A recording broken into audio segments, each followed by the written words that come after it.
اعوذ باللہ من الشیطان الرجیم بسم اللہ الرحمن الرحیم ولما ضرب ابن مریم مثلا اذا قومک منہ یصدون، اور جب عیسیٰ ابن مریم کی کوئی بات بیان کی جاتی ہے قرآن مجید میں تو اے نبی آپ کی قوم چلانے لگتی ہے۔ وہ کیوں چلاتے ہیں؟ وہ کہتے ہیں کہ اچھا اگر تو سارے جو بھی جتنے بھی معبود ہیں، جیسے کہ قرآن مجید میں آیا انکم وما تعبدون من دون اللہ حسب جہنم، کہ یہ سب کے سب معبود جو ہے تمہارے ساتھ جہنم میں جائیں گے، تو پھر عیسیٰ بھی جائے گا کہ نہیں جائے گا؟ اس کو بھی تو معبود ہے، اس کو بھی تو لوگوں نے پوجا ہے۔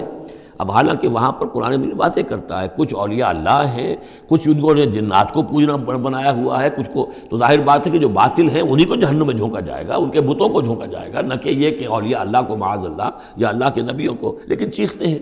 دوسرا اس کا مفہوم یہ بھی ہے کہ ان لوگوں نے یہ کہنا شروع کیا تھا کہ یہ محمد جو ہے یہ نصرانیت کی تبلیغ کر رہے ہیں ہمارے اندر، عیسیٰ کی وہ شان بیان کر رہے ہیں، عیسیٰ کا تذکرہ کر رہے ہیں، عیسیٰ کے ماننے والے تو جو ہیں وہ عیسائی ہیں، تو ہماری روایات جو ہیں تو ہمارے اپنے معبود ہیں، ایک ان کا معبود ہے، اس کے معبود کا اتنا چرچا، اس کی یہ تعریف، تو در حقیقت یہ عیسائیت کی تبلیغ کر رہے ہیں۔ جیسے کچھ لوگوں نے یہ بھی کہا تھا یہ سابی ہو گیا ہے محمد صلی اللہ علیہ وسلم، اور چونکہ نماز جو سابی قوم تھی عراق کے اندر آباد، ان کے ہاں نماز کا اہتمام کافی تھا، وہ بھی حضرت ابراہیم ہی کی کوئی ماننے والوں کی ایک بگڑی ہوئی شکل تھی، لیکن یہ کہ ان کے ہاں چونکہ نماز کا اہتمام زیادہ تھا، جب مسلمانوں کے ہاں انہوں نے دیکھا کہ نماز کا اس طرح اہتمام ہے، ان کا یہ سابی ہو گئے، تو یہ اس طرح کے الزامات لگتے ہیں۔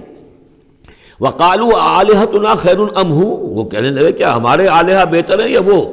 مَا ضَرَبُوهُ إِلَّا جَدَلًا لَكَ إِلَّا جَدَلًا، یہ سب آپ کے ساتھ جھگڑا کرنے کے لیے، کٹ حجتی کے لیے یہ باتیں بیان کر رہے ہیں۔ بل ہم قوم خصمون، حقیقت میں یہ جھگڑالو قوم ہے۔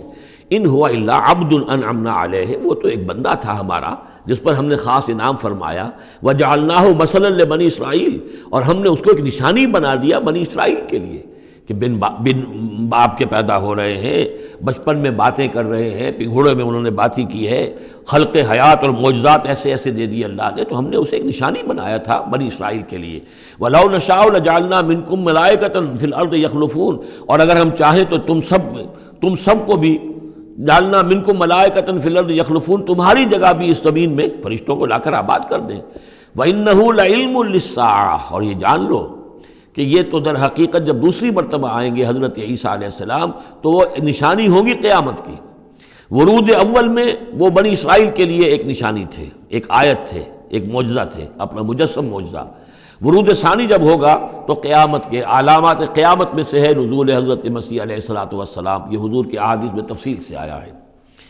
فلا تمترن بها، تو ان کے بارے میں ہرگز شک نہ کرو، واتبعونی، اور میرا اتباع کرو، میری پیروی کرو۔ ھذا صراط مستقیم، یہ سیدھا راستہ ہے۔ ولا یصدنکم الشیطان، دیکھو شیطان تمہیں روک نہ دے، انہ لکم عدو مبین، یقیناً وہ تمہارا دشمن ہے کھلا۔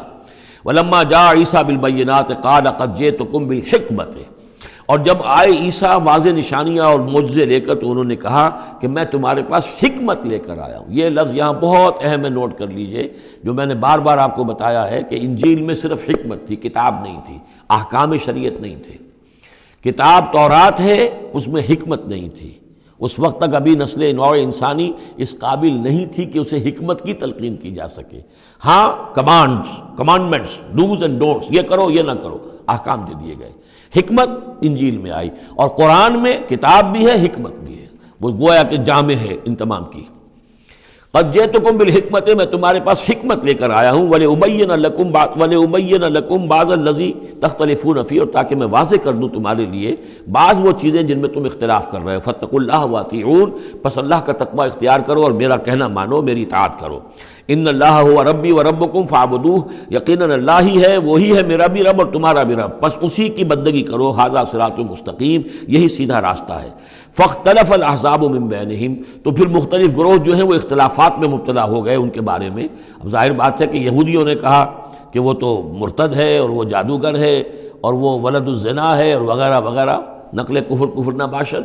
ایک انتہا کو وہ نکل گئے، دوسری انتہا کو یہ جو ہے عیسائی چلے گئے، انہوں نے خدا کا بیٹا بنا دیا، جو ان کو مان لے بس اس کی تو نجات ہو گئی، اور اس کی طرف سے وہ کفارہ بن چکے ہیں، گویا کہ اپنے ماننے والوں کی طرف سے قربانی کا بکرا بن کر سولی چڑھ گئے۔ دونوں چیزیں بالکل غلط ہیں۔ فویل للذین ظلموا من عذاب یوم علیم، تو تباہی ہے اور بربادی ہے ان ظالموں کے لیے، ان گناہگاروں کے لیے اس دن کے عذاب سے کہ جو بہت دردناک ہے۔ هل ينظرون الا الساعة ان تأتيهم بغتة، یہ کس چیز کا انتظار کر رہے ہیں سوائے قیامت کے کہ وہ آ جائے اچانک، وهم لا يشعرون، اور انہیں اس کا شعور بھی نہیں ہوگا۔ الاخلاء یومئذ بعضهم لبعض عدو، یہ جو دوست ہیں دنیا میں جو بڑے گہرے دوست ہیں، یہ اس دن ایک دوسرے کے دشمن بن جائیں گے۔ الا المتقین، ہاں جو یہاں متقی ہیں، صاحب ایمان ہیں، خدا پرست ہیں، خدا ترس ہیں، ان کی دوستیاں برقرار رہیں گی، باقی ساری دوستیاں دشمنیوں میں تبدیل ہو جائیں گی۔ صدق اللہ العظیم۔